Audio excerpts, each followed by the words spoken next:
எல்லாம் பார்த்துருக்கலாம். அங்கையர்கண்ணி மதுசூதனன்னு கணவன் மனைவி திருச்செந்தூருக்கு வராங்க. கடல்ல நீராடுறாங்க. அந்த பொண்ணு கழுத்துல இருந்த 5 பவுன் தாலி சங்கிலி கடல்ல போயிடுச்சு. ஒரே வருத்தம், 5 பவுன் தாலி சங்கிலி தொலைஞ்சா கஷ்டமா தானே இருக்கும் எல்லாருக்கும். அந்த பொண்ணு சொன்னா, முருகனை நம்பி நான் வந்துட்டேன். அந்த முருகன் அந்த செயினை எனக்கு திருப்பி கொடுத்தாதான் நான் இங்கிருந்து போவேன். எப்படி கிடைக்கும்? அந்த பொண்ணு சொன்னாங்க, முருகனை நம்பி தான் நான் இந்த கோவிலுக்கு வந்தேன்.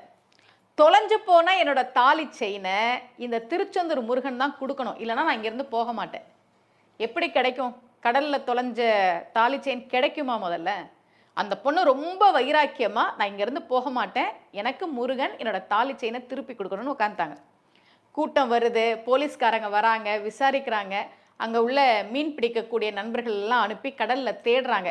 கிடைக்காது. இருந்தாலும் இந்த பொண்ணை சமாதானப்படுத்துறதுக்காக இந்த வேலையெல்லாம் பண்ணுறாங்க. ஒவ்வொருத்தரா கடல்ல இருந்து வராங்க. இல்லை இல்லை இல்லைன்னு கடைசியாக ஒருத்தர் வந்தார். தாலி செயின் இருக்குன்னார். இதெல்லாம் ஒரு பெரிய விஷயமே இல்லைங்க. இது ஒரு பெரிய அதிசயமே கிடையாது. எது அதிசயம் தெரியுமா? உங்க பேர் என்னன்னு எல்லாரும் கேட்கும்போது அவர் சொன்னார், என் பெயர் சரவணன். இதுதான் முருகப்பெருமானுடைய திருவிளையாடல். இது என்னால் நடந்தது. அந்த பொண்ணு என்ன சொன்னாங்க? இந்த முருகன் தான் என்னோட தாலி செயினை திருப்பி தரணும், இல்லைன்னா நான் இங்கிருந்து போக மாட்டேன்னு சொன்னாங்கல்ல. அந்த வைராக்கியத்தை பார்த்து முருகப்பெருமான் அருள் செய்தான். கொண்டு வந்து கொடுத்தவர் பேர் சரவணன். உங்க வாழ்க்கையிலையும் பிரச்சனை வரும்போது, கஷ்டம் வரும்போது, முருகப்பெருமான் மேல நம்பிக்கை வச்சு, நீதான்ப்பா இந்த பிரச்சனையிலிருந்து என்னை காப்பாற்றணும்னு முழுவதுமாக அவனை சரணடைந்தால் நிச்சயமாக முருகப்பெருமான் உங்களுக்கு அருள் செய்வான். உங்க